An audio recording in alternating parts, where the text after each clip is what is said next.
बात है इधर। हाँ, अब फिर इधर, आप किधर? बिल्कुल सही कहा जा रहा है। ये जो एविक्शन हुआ है, मैं एविक्ट हुई हूँ इस गेम से, वो अनफेयर था। मुझे इस गेम में अभी और खेलना था, मैंने तो खेलना स्टार्ट ही नहीं किया था। और मैं अगर निकली हूँ इस घर से तो वोटिंग की वजह से नहीं निकली हूँ। मुझे पूरा सपोर्ट मिला है जनता का, पर जो अंदर घर वाले थे, घर वालों की वजह से जो है मुझे इस गेम से आउट होना पड़ा, निकलना पड़ा। तो ऐसे कौन से घर वाले लग रहे आपको कि जिन्होंने कहा कि आपको निकलना चाहिए, जिन्होंने आपको सपोर्ट नहीं किया? जी, सबसे पहले दीपक जी, क्योंकि उन्होंने मुझे नॉमिनेशन की उसमें डाला था, और दूसरा नेजी भाई। और नेजी भाई का मुझे बुरा नहीं लगा, क्योंकि उन्होंने कल के एपिसोड में बोला है कि मैं बहुत मतलब मुझे बहुत बुरा लग रहा है कि पायल मेरी वजह से गई है, और शायद मेरा वो डिसीज़न गलत था। तो जो एक थोड़ा सा दुख था मुझे भाई को लेके कि उसने उन्हें ऐसा बोला, वो अब क्लियर हो गया है कि उनको ये एहसास हो गया कि उनकी वजह से आज मैं उस गेम में नहीं हूँ। पर दीपक जी के लिए मुझे बिल्कुल भी सरप्राइज़ नहीं हुआ, क्योंकि वो ऑलरेडी अपने दिमाग में ये चीज़ बिठा के बैठे थे कि ये तीन लोग एक ही घर से आए हैं और इनके तीन वोट एक साथ हैं, ये मिलके खेलेंगे। उन्होंने हमें इंडिविजुअल देखा ही नहीं, और वो चाहते ही नहीं कि हम इंडिविजुअल इस गेम में रह के खेल सकें। वेल आपने दीपक जी की बात करी, मैं बात करूँ नीरज जी की। उन्हें ऐसा लगता है कि दीपक एज अ विनर निकल सके। वो बहुत अच्छे प्लेयर है, जस्ट बिकॉज वो अभी व्हील चेयर पर है या उनका फ्रैक्चर है, इसी वजह से वो अपनी गेम को ज़्यादा एक्सप्लोर नहीं कर पा रहे। क्या कहना है आपको इस बारे में? मेरा कहना ये है, दीपक जी बहुत ज़्यादा एक्सपीरियंस्ड है, उनको चीज़ें बहुत ज़्यादा पता है हम लोगों से ज़्यादा। ठीक है, पर जो उनकी मेडिकल कंडीशन है उसकी वजह से वो उस गेम में अपना जो उनको देना चाहिए वो नहीं दे पा रहे हैं। वो मेडिकल कंडीशन की वजह से बेड पे रहते हैं, उनको बेड से उठा के मेडिकल रूम तक ले जाने के लिए भी दो लोगों की ज़रूरत पड़ती है। तो मुझे ऐसा लग रहा है कि उनको इस वक्त ना बुला के शायद नेक्स्ट सीज़न में अगर बुलाते तो वो शायद बहुत ज़्यादा अच्छे से खेलते और शायद विनर भी हो सकते थे। पर इसी के साथ साथ ये भी जानना चाहेंगे, शिवानी का और अरमान जी का जो फाइट हुआ था, उस दिन मॉर्निंग में, अगले दिन मॉर्निंग में सना मकबूल, पलोमी और शिवानी बैठी थी और अरमान सामने की तरफ बैठे थे आप लोगों के बीच में। तब शिवानी को उन्होंने ये कहा था कि ये इंसान पर भरोसा नहीं करना, और वहीं हम दूसरी तरफ सोशल मीडिया पर देख रहे कि शिवानी ऑलरेडी एक ब्लॉग बना चुकी है अरमान जी के साथ। मतलब वो उनको पहचानती है 2 साल पहले की। वो 2 साल पहले एक्चुअली क्या था कि मेरी एक हम लोगों की ग्रैंड मैरिज हो रही थी, मेरी और अम्मान की। मेरा सपना था जो वो पूरा कर रहे थे। तो उस ग्रैंड मैरिज में शिवानी ऑल्सो इनवाइटेड, वो इनवाइटेड थी। उस टाइम तकरीबन उसके 1.5 मिलियन या 2 मिलियन सब्सक्राइबर थे यूट्यूब पे। तो वो हमारी शादी में आई थी इंजॉय करने, तो वो 2-2.5 साल से हमें ऑलरेडी जानती थी। जी। जी। वेल अभी ये जो उन्होंने कहा है कि इन पे भरोसा नहीं करना चाहिए, वो बहुत शातिर है, क्या कहना चाहोगे इस चीज़ को लेकर आप? शिवानी के लिए आप बोल रहे हैं? यस। जी, शिवानी, क्योंकि गेम के अंदर आने के बाद जो जिस जिस शिवानी को हम जानते थे वो शिवानी उस गेम में रही नहीं।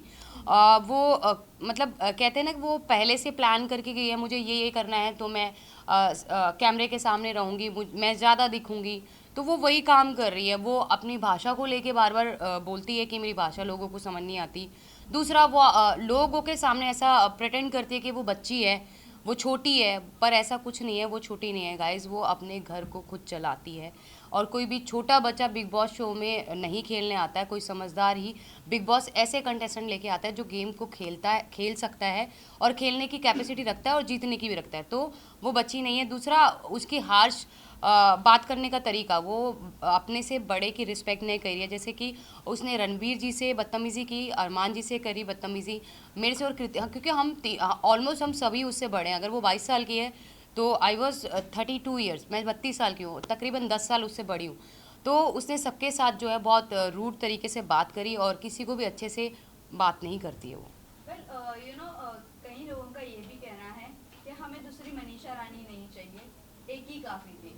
तो आपको लगता है वो मनीषा रानी बनने की कोशिश कर रही है और दिल जीतने की कोशिश कर रही है लोगों का? पर जो मनीषा रानी ने जो खेला और उसने अपने आप को दिखाया है बिग बॉस में, वो एक पॉजिटिव वे से, उसकी सिर्फ लैंग्वेज सेम थी, पर वो बिल्कुल भी अपनी शिवानी जैसी बिल्कुल भी नहीं थी। उसका नेचर बहुत ही अच्छा है।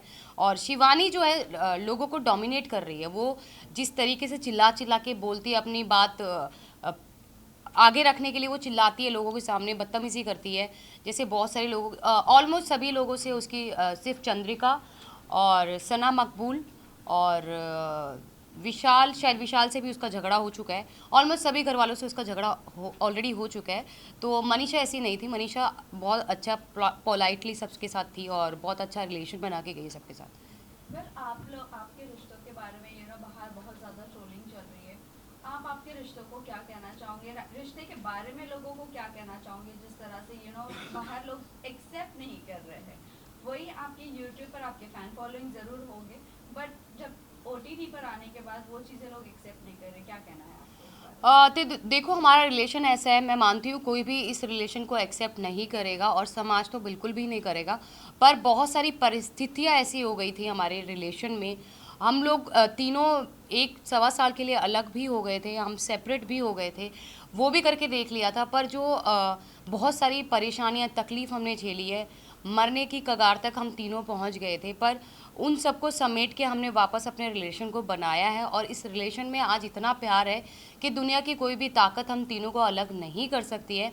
पर इसी के साथ साथ हम समाज को ये मैसेज देते हैं कि हम लोग 2 शादियों को सपोर्ट कभी नहीं करते हैं, ना ही ज़िंदगी में कभी करेंगे। ये गलती अरमान जी से हुई है, वो ये चीज़ मानते हैं, उनसे ये गलती हुई है। बहुत सारे लोग बोलते हैं कि हम पॉलीगमी को सपोर्ट करें 2 शादियों को। नहीं जी नहीं, हम बिल्कुल भी नहीं कर रहे हैं। हम अपने हर व्लॉग, हर न्यूज़ चैनल पे जब हम अपना इंटरव्यू देते हैं तो हर जगह बोलते हैं कि प्लीज़ हमसे ये गलती हो गई है, आप लोग ना करें, क्योंकि हमारे जैसा अंडरस्टैंडिंग, हमारे जैसा प्यार एक औरत और दूसरी औरत के बीच में नहीं हो सकता है। पायल, अभी जिस तरह से आपने कहा कि बहुत ज़्यादा चीज़ें हुई आपकी लाइफ में, बहुत स्ट्रगल्स भी हुए हैं, अब जब आप बिग बॉस पर आते हो और इतना डार्क फेस को वापस से एक बार रिपीट किया जा रहा है, सेम चीज़ें रिपीट की जा रही है, ये कितना मेंटली टॉर्चर है? और इससे अभी उगना चाहोगे या वहीं पर वो सब मेमोरीज अभी रिकलेक्ट करते रहना? नहीं, बिल्कुल भी रिकलेक्ट नहीं करना। अब उस फेज़ को हम बिल्कुल भूल चुके हैं। पर क्या होता है ना कि आपकी कुछ चीज़ें, जो कुछ इमोशनल जुड़े होते हैं आपकी लाइफ के साथ, तो वो उस समय के साथ भी हमारे थोड़े, मेरे अलग हैं, अरमान के अलग है, कृतिका के अलग है, इमोशंस हैं।